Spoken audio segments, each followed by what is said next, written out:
We have Chris Thompson in studio here today. Chris, this is now your third time, I think, being in on the show. Third time's a charm, maybe. I was going to congratulate you. You have now successfully been on our show more than anybody else in history. Wow, what an honor! What an honor! But you better make it worth it. Well, if all 8 people are listening, then maybe I'll start to get recognized. And maybe we can stop. You're that guy that was on the podcast. You just there walking down grocery aisles, getting high fives from strangers. Yeah, What's up, I Chris? can see it now. I'm interested, you being an architect, what is the procedure in understanding, okay, now I've got to build, let's say there's no restrictions on how you move forward with your creativity and your skill and experience. What's the procedure for going forth and designing and building something? Sure. So it's always referred to, we refer to it as a design problem.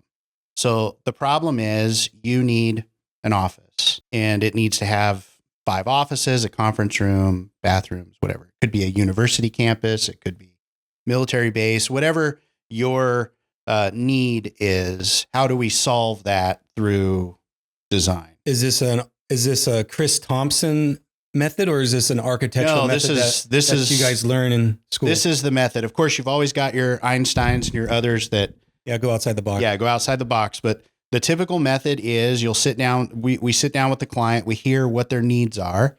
That's called the program. That's the programming phase. What is it that you need this design to do? What do you need? Problems do you need it to solve? Then you look at what's your envelope to design within. So what's your site? Is your site hilly? Is your site flat? Does your site have only one point of entry? So you look at all those things. Which way does it face? North, south, east, west? How do you want to orient it to the street? So you start to gather all this information. So the first step of the process is really creating a series of lists. We call that the owner's program requirements. And then that's what we design to. And then along the way, so we start with that. Then we take those spaces. We have a relative idea of how large those spaces are. And then we'll develop kind of a diagram of the space, how it might flow, where these spaces might sit. I need my office to be, one of our important requirements is Adam's office needs to be real close to Sean's office so that they can communicate quickly. Maybe his office needs to be as far away as possible. Yeah. Sean's office. Let's put that one. Right. So so as we start to diagram these spaces, we start, maybe it's a bubble diagram, maybe it's a series of boxes on the sheet. We start to move around. So those are our puzzle pieces.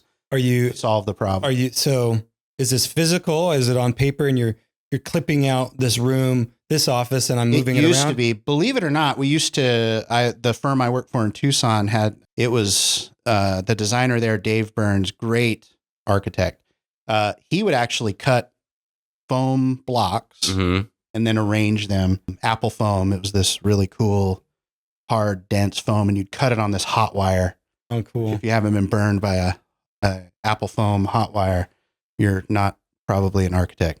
But so he would do it that way, and you'd shuffle these blocks around. Okay. Then we do it on paper. We sketch it, sketch it out. Now we can go right into the computer. So we can go right in the computer, create these boxes, move them around, shuffle them, give them dimension, give them height, give them scale. And that starts to form up a floor plan. And we may develop 3 or 4 options. Then we'll sit down with the client and say, hey, here's what we've developed. What do you think? Does this look like? Are we missing any spaces? Then as the architect, we'll put in spaces that you might not think of. We need an electrical room. We need a data room. We need, this many janitors, closets to serve these spaces. If it's 2-story, we should have one on the first floor, second floor. So all those kinds of things just from experience that we have. Present that to client. They go, yeah, I love option C is the one I really like. Well, great. And we'll push and pull on that plan until we get it just right. Make sure it meets the parameters of the site. Do we have enough room for parking? Do we have enough room for on-site water retention and all of those things? Then when we feel like we've got the floor plan pretty comfortable, then we get to how does it work vertically? Is it a single-story building? Is it a 2-story building? Is it where are our views, if there are any? Where's the sun? How's the sun moving? So that's the wall. We're going to want a lot of windows. So maybe we want to orient the offices towards that. And so it's it's fun. I have a really fun career. It's a good time because you're creating these things and then presenting them to people. Sometimes they love it right off the bat. And sometimes it takes 6 or 7 get-togethers and push and pulls, and we'll make suggestions, but ultimately it's the owner's building. It's not the architect's building. So we want you to be happy. I'm sure you've seen, especially more recently, with the advancement of technology and AI and everything, that it becomes, you have so many more tools to get to the end product quicker and to accomplish what you need to get done. But having gone through the rudimentary aspect of it with the foam blocks, would you, if you could, bypass the foam blocks, and if you could have the technology right up front, would you just say, yeah, I'd rather just start with the technology, I could have built so much more? Or do you think having built with foam blocks first created a foundation and some type of either character or appreciation that you now use to build off of and now appreciate more what the technology provides? So you can have the greatest idea in the world for a design, but if I can't communicate that to you in a way that you understand it, it never leaves my mind. So the foam blocks and the 3D renderings and everything, those are communication tools for me to communicate to you what I envision, and so that we can have now that same common vision. Some people can look at a plan. An architect may not need the blocks or anything because we've done it enough, and we're practiced in it enough that we can kind of see it in 3D as we're drawing it in 2D, but you might not be able to see it that way. I work with clients all the time that can't read plans. They just don't know how. It's like reading sheet music. Mm-hmm. You give me sheet music, I know if the notes go up or down, but I'm not hearing it in my head. So if I go over a floor plan with you, you might look at it and go, I don't know. But if I build a 3D model, whether that's foam blocks or cardboard or a computer rendering, and walk you through it, now you're getting it. Oh, okay. I see. I enter the lobby. The lobby's this big. I can turn here and see this. I can turn here and see Adam's office. Martine, this is his space. Okay, I'm starting to see it now. So if I can't communicate it to you, then I've failed. That's the ultimate reason for all of those tools. Secondarily, it's for us to explore, what if we change the roof line? What if we do this? What if we change this? And fortunately, with the computers and what they're able to do and how quick they're able to operate, we can do that pretty quickly. We can get to something that I can communicate to you pretty fast. So my predecessor, Barry Patterson, great architect, he would do maybe a dozen projects a year, because it used to be you'd have to draw it out. Mm-hmm. You'd have to make a blue line. That's where blueprints come from. Blue line. Pat, take that, drive that over to the engineer's office, sit down with him, go over it. He would lay a piece of vellum over it, trace it, do his design, send it back. Oh yeah, this was all by hand. Sit down with you, the client, and you go, I want to move this room over here. Take the paper out, erase. We have electric erasers. Oh, really? Oh yeah. No, it was awesome. And so when I went into school, it was kind of in between that mode of delivering a set of drawings and kind of the computers and AutoCAD were catching on and taking off. So he would do about a dozen projects a year. Last year we did, I think we tapped 50 because we're able to produce so much quicker. Yeah. So we can get from that first initial sit down with the client to a finished set of drawings into the city for permit in, a tenth of the time that it used to take. And it's interesting because I can see pros and cons with that. One is the pro, obviously, is we want to get things built quickly and we always want more. We're never satisfied. Right. The con is sometimes you continue going on to the next thing and you don't slow down to appreciate life, or at least build the character and just general, I guess, work ethic that builds people. And because computers are doing the heavy lifting. Let me give you one example. I saw on this YouTube video the other day where this guy created this stove that he was able to use old recycled oil, and it was dripping inside of this. It was just a typical stove that used to be a wood burning stove. Mm-hmm. And he had fashioned it so it was burning this oil really hot. It was 600 degrees. and the stove was warming his shop, and the oil he was getting from, the tractors and the trucks that he was driving. So it was nothing, right? It was a byproduct that he had to get rid of. And I was thinking, holy smokes, I chopped wood all summer long so we could burn it all winter long to keep warm. And we had a ton of extra oil because my dad he drove a logging truck. So, he went through a ton of oil. So we had like these 55-gallon drums of used oil that we'd have to take and get recycled. And we could have done this instead. And how much easier my life had been. And as I thought for a moment, chopping wood, my dad would always tell me, and I hated it when he said it, but it was so true. He's like, wood warms you twice. Once when you chop it and once when you burn it. And so, but the process of chopping wood built me physically, and it built this work ethic that I carry on today, and I can accomplish most things that I set my mind to because I chopped wood. Would I have that if I was just able to say, hey, let's grab another gallon from the 5-gallon drum and put it on the stove and it's going to warm us for the next week? Wouldn't have had that. And so I get to the point where is technology taking away from the development of us as humans and our character and what we need to actually obtain our real potential in life that's going to carry on to the life hereafter? Well, that technology affords us the ability to explore. So when we present a design to you, because we can so quickly alter forms and change roof lines and move spaces around that used to take pulling out another sheet of paper and erasing and then driving, take this. You can now just very quickly push, pull, shape, change, make it wood, make it block, make it stucco, whatever we need to do. Step into the room. Well, let's walk 3D, in. Okay, let's, put some goggles on. We'll walk you through it, Change the wallpaper. So quickly we can do that now. So what it does is it allows you to be more creative because now I can put more time rather than trying to get it down into a form that I can communicate to you. Now, in the same time, I can show you 10 versions of it that I've spent time on. You know what? If we kick this roof up just a little bit more, we've got room for a clear story window in here. And wouldn't that be great to bring some natural light into that center hallway where all these cubicles are? And so by just a couple clicks, we can do that. The con of that is people wonder why it takes so long.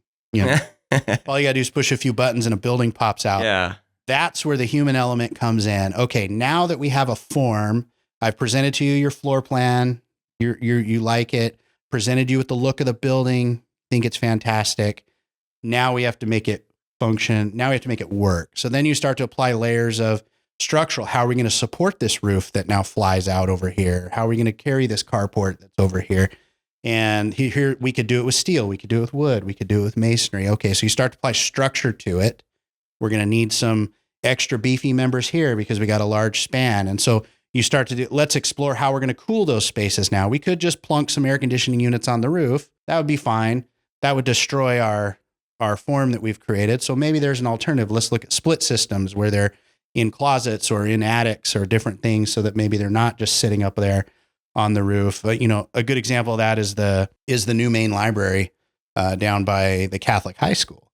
There was a lot of effort put into the form and shape of that building, and it's a beautiful building. Who designed that? I want to say it was a firm out of Salt Lake City, if I'm not mistaken. They designed that, and it's this beautiful form.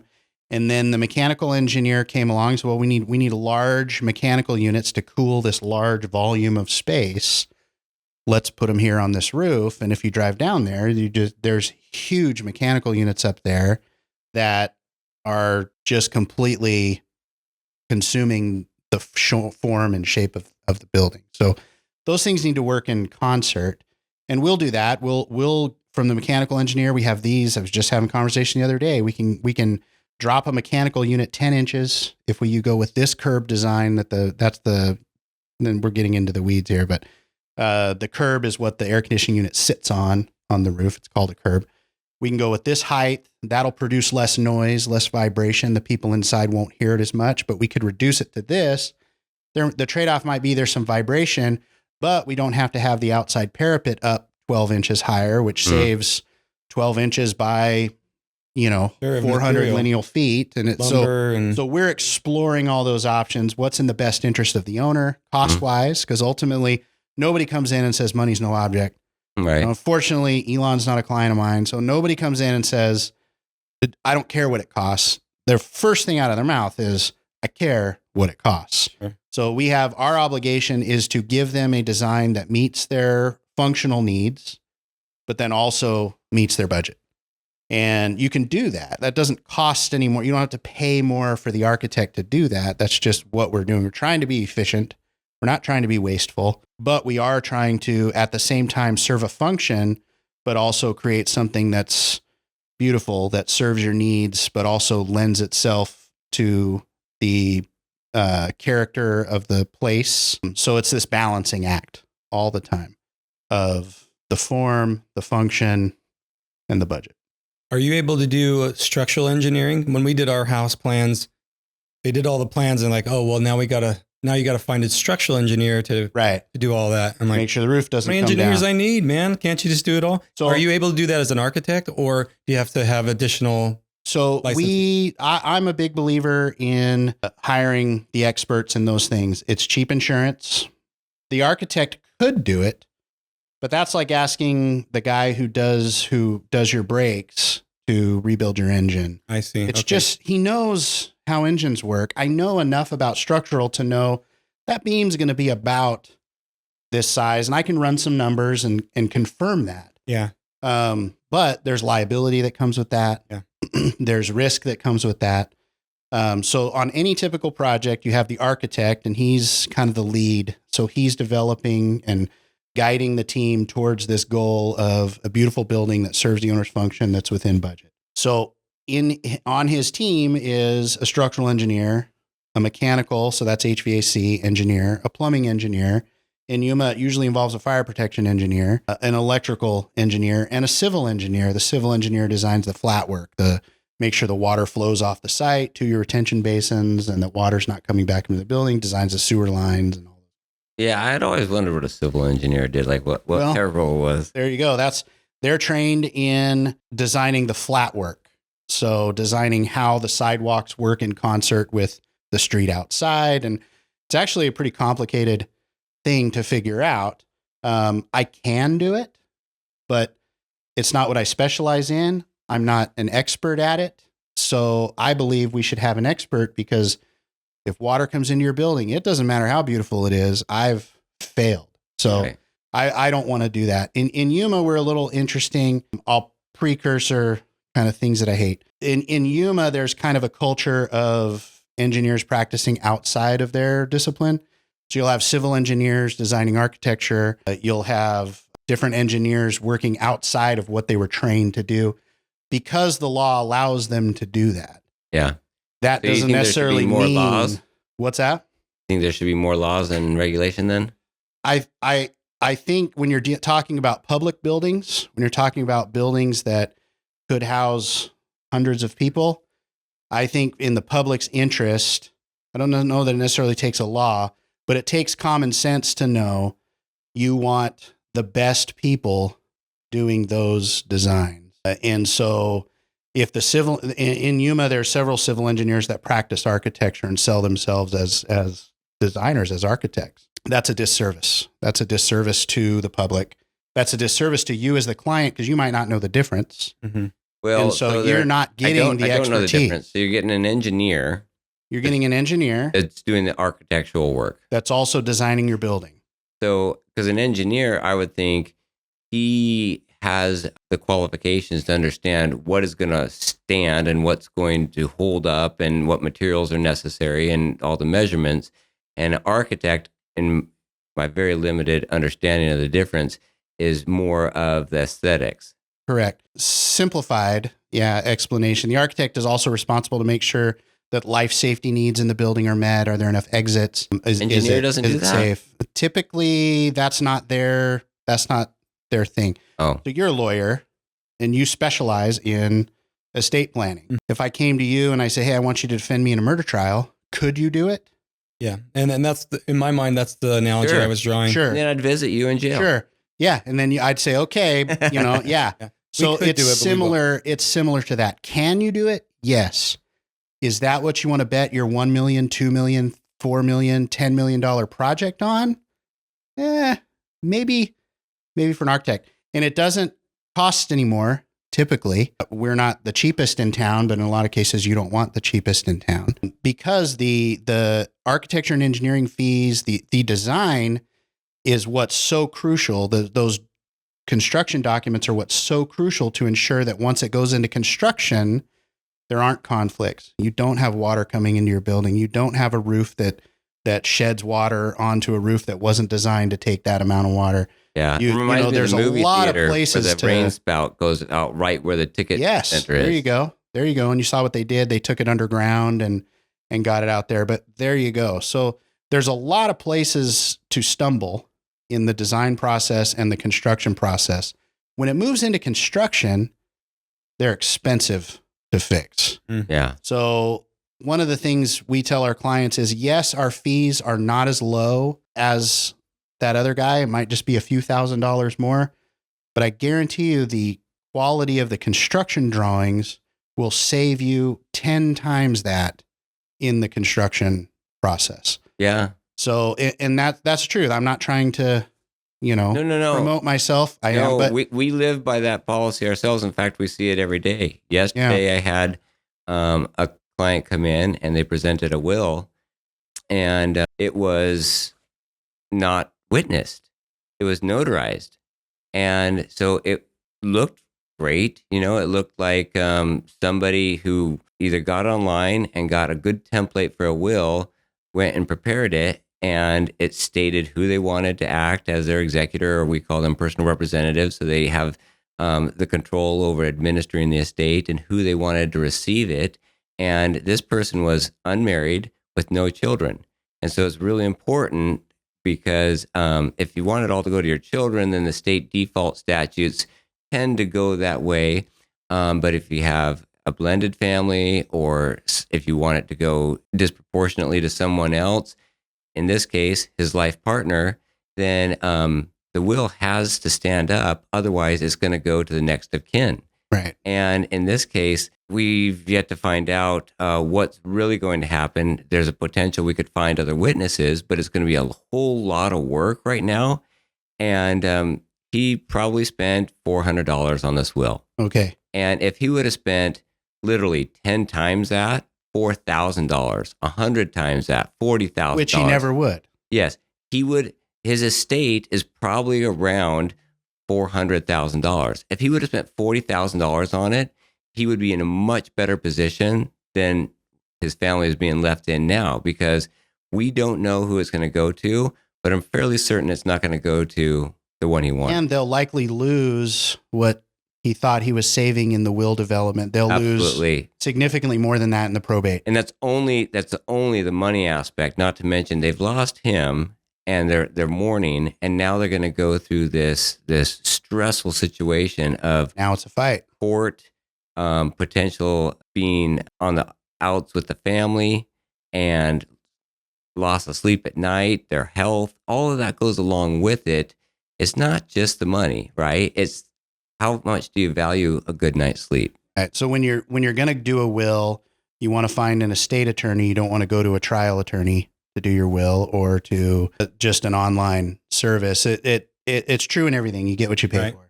So when you're looking to design a building, it would make sense to go to people that design buildings all the time. Sure. Yeah. And so that's not to say that civil engineers aren't able to do it. Yuma will show you they do it. Mm-hmm. Is that the best? I'm going to tell you it's not.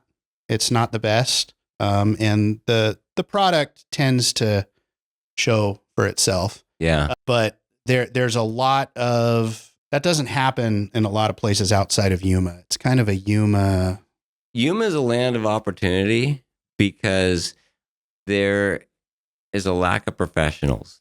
And with a lack of professionals, there's a lack of competition. Sure. And with that comes, we have to settle for what we can find. When there's competition, it increases the quality, because now you're competing against, if you're not going to produce this quality, I'm going to go to this other guy that's going to do it.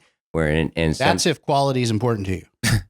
If the only thing that's important to you is cost, that's a completely different. well, but competition reduces cost at the same Yes, time absolutely. of potentially increasing quality. Absolutely. So there's a balance in that. You don't need to go and pay 10, 12, 15% of your construction budget to hire an architect or engineering team. So nationally there's pretty much an average of what that costs. Okay. So we can't go and just completely blow the doors off and charge somebody, an outrageous fee. Why? I won't get the work. And I'm very much a believer in, I don't need to retire off of your project. So if I do a good job and I do it at a reasonable fee that you're happy with, you'll come to me for your next one. And then you'll come to me for your one after that. And I've been blessed to have a long list of return clients that keep me busy. Working with new clients is always exciting and fun. But there is you got to convince them that you're worth it. You have to convince them that you're worth it. And so we do a lot of things that are included in our fee that other firms might charge additional fees for. And we do that because we think they're important. They're critical to the project, like the 3D modeling and the rendering and all of that. Other firms, you might pay additional for that. It might not be in their basic fees, but it's going to give you assurance that if you're trusting me with $2 million of your budget, that you're getting $2 million worth of product. If you have to pay $10,000, $40,000, $100,000 to correct construction conflicts in the field because the drawings were slapped together for a cheap fee, you're going to remember that and you're not going to come back to me. So it's my responsibility to do it affordably, meet the budget, have as little construction. No drawings are perfect. So, and it's in our contract, actually, you can't expect perfection. But we can certainly, by doing a thorough experience process of delivering the drawings, we can certainly minimize construction conflicts, which is where the dollars really are. To change out a beam, you might be talking $10,000, $20,000, $30,000 if it didn't quite meet with the wall correctly because we didn't develop that part of the design. We just said, throw a beam in and get this thing out the door. I don't have enough fee for it, blah, blah, blah. So, and unfortunately that happens. That happens in Yuma where there's some of our competitors kind of as attorneys, we're regulated by the state bar of Arizona. Where you practice, you've got a bar, and we call it a self-regulated profession. And so really those regulations come in the form of ethics rules. Sure. And going back to your comparison of us doing a murder trial, yes, we can do it with our licenses, but we would probably be opening ourselves up to huge ethics problems because there's a rule that says if you're practicing kind of outside your scope in a territory that you often don't practice in, then you need to kind of have help. You need to be bouncing your ideas off somebody, or you could be liable for violating the ethics. That's a perfect example of why you use those specialized engineers. When I'm designing the structure, I could, but I want an expert to know, and they're part of my liability. Team. Sure. Exactly. So you guys are regulated, I'm guessing, by kind of ethics rules as well. Well, yes, we do. We also have the state registrar that manages complaints and investigates complaints. The contractor, the registrar of contractors. Oh, they do that so as there's well. Okay. There's a technical board of registration. So for architects, for architects, land surveyors, civil engineers, structural engineers. We're managed under a different board, and so complaints are reviewed and those kinds of things, and they happen. Yeah.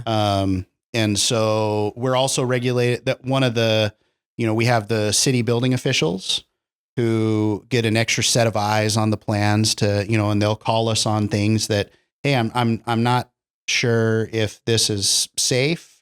Can you provide some additional information? And then we dig into it, and maybe we have to make some adjustments. And so I appreciate their review.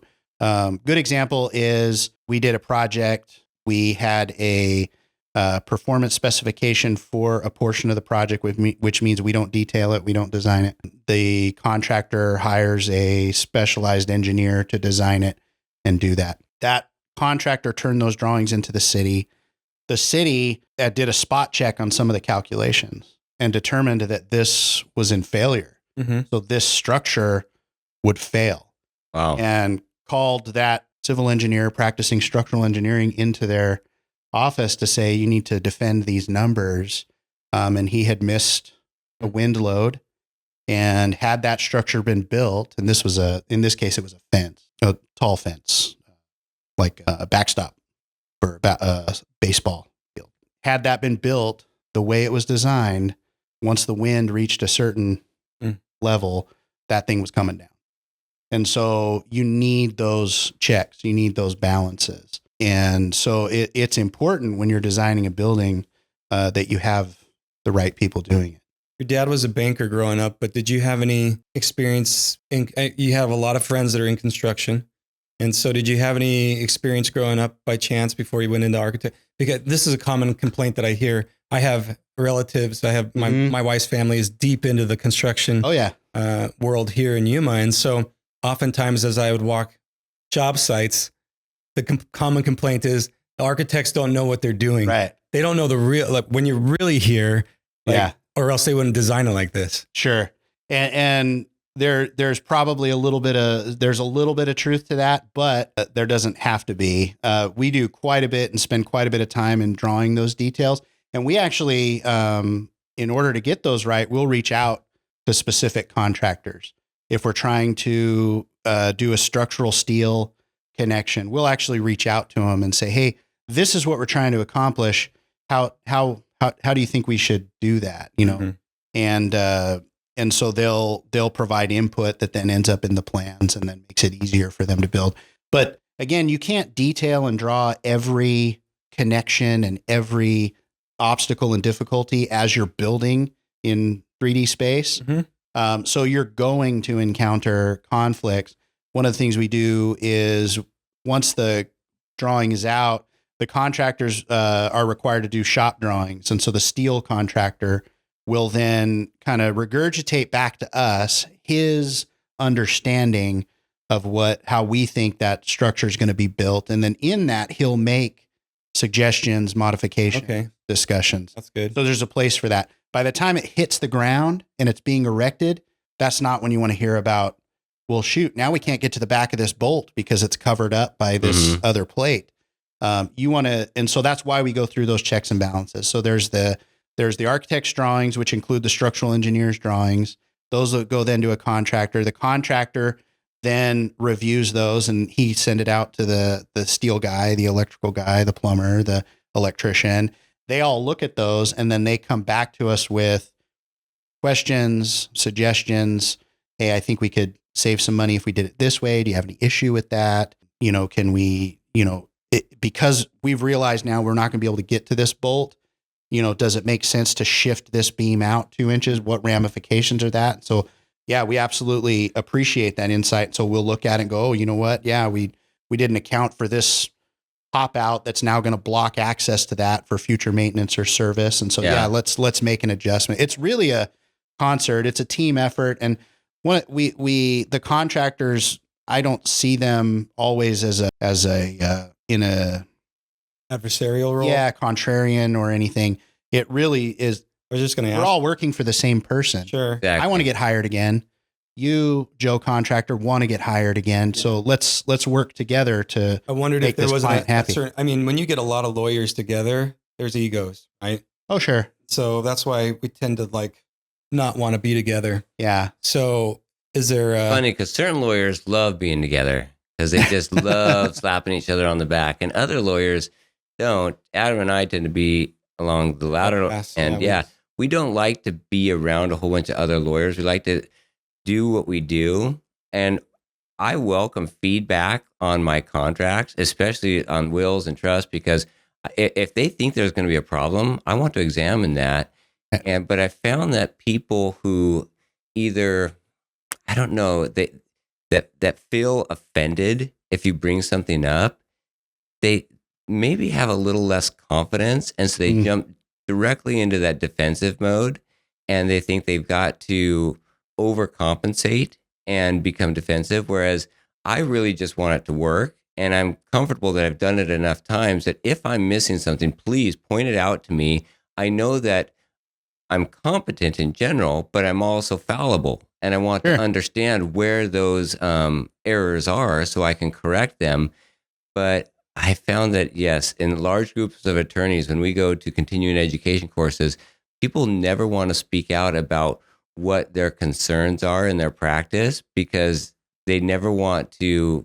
You don't want to look like you don't know. Make it obvious that they don't know all the answers. And that is a huge weakness. I think, and that's what I was getting to. So I think that's maybe the general idea or sense that I get with professionals as a whole. If we're dealing with like investment advisors and things, there's a certain professional level. I think that when you're at that level, there's just a lot of egos going on. And we don't really deal with, we're not in the drama. So I'm curious, here in town in Yuma, do you get a sense of ego when you're dealing with these contractors, or is it pretty close-knit kind of relationships that you have with these contractors and going back and forth? I think it's as you would expect. There's a level of camaraderie because we're all in the business. In the fight. Yes, we're all in the fight, but there's always going to be that level of they're your competition. So you want to be helpful, you want to be cordial, you want to be all those things, but you also want to be, you're always a little bit guarded. On guard. That's the architect contractor relationship. Yeah. Architect to architect, I've adopted a view that if you and your firm can make me and my firm better, let's do it. Let's talk. Let's get together. And we do that all the time. So we partner with firms, out of town firms, on larger scale projects or projects that require a design expertise that I don't have. Mm-hmm. I could practice on your project, but you may not want that. So when a large scale project comes out for a request for proposal for a large scale project, many times I've teamed up with other firms that have that expertise that we know Yuma and we know the design process and we can facilitate that. But maybe I don't know exactly everything that goes into a police evidence storage facility. But my good friend has a firm in Tucson who's done 12 of them. Yeah. So I'll call her up and say, hey, there's this project. Would you like to team up? And so we do that all the time. They call us, hey, there's a project in Yuma. We want to have you involved. So that's been a great relationship. And I learn a ton observing. It'd be like if you went to another estate planner's office and saw how they run things and how they interact with their clients and with their staff, you'd probably learn some things, so it's helpful. I see it from that light. Yeah. What can I gain from that opportunity from time to time when we go to these organizations where there's basically national organizations that are for estate planners specifically, and they talk about how their practice goes and how clients have reacted to certain types of plans. And so we bounce ideas off of one another that way. And yeah, it's invaluable in order to do that. There's one other thing that I just wanted to bring up before we run out of time here, and that is that there's been multiple studies where professors have done quantity over quality type applications, and they have found over and over again that there is never a substitute for experience. For example, it was a photography class, and one half of the class, or maybe it was another hour of a class, so a different set of students, was given the assignment. You bring in one picture, that will be your grade. I don't care how many pictures you take, you bring in one picture, and depending on how good that photo is, that's your grade. And then there's another hour group of students that their assignment is bring in 100 photos. And as long as you bring in 100 photos, you're going to get an A. And then at the end, they compare and they find which photo is the best. And inevitably, it comes from the group that brings in 100 photos. And that had nothing to do, that was not in the requirements that it be a good photo. It's just taking photos over and over again. Getting better and better and better. Yeah, you find where the lighting's good. You find where, what captures the eye after the fact. And after, you just go, and that experience helps. They did the same thing with a pottery class. Bring in one pot. That's all you got to do. make sure that pot is perfect though. Another one, bring in 100 pots, and they compare the two. The classes that do 100 always have the better pots. And so you doing 50 projects, not only is it helpful in, creating more buildings for Yuma, but it makes you that much better of an architect. Sure. And architecture's it's an experience. It's an experience game. Right? They used to say it's an old man's game. I haven't know enough fantastic, successful women architects that it's an experience game for sure, 100%. When you get that license and now you're an architect, yay! But you still don't know the first thing about how to get a project from A to B, and so I'll be the first to tell you I still learn, and that's why I it's so invaluable to see how other firms are doing things. One of the reasons I travel, I want to see how they solved that design problem. There's never one answer, right? There's 50 answers.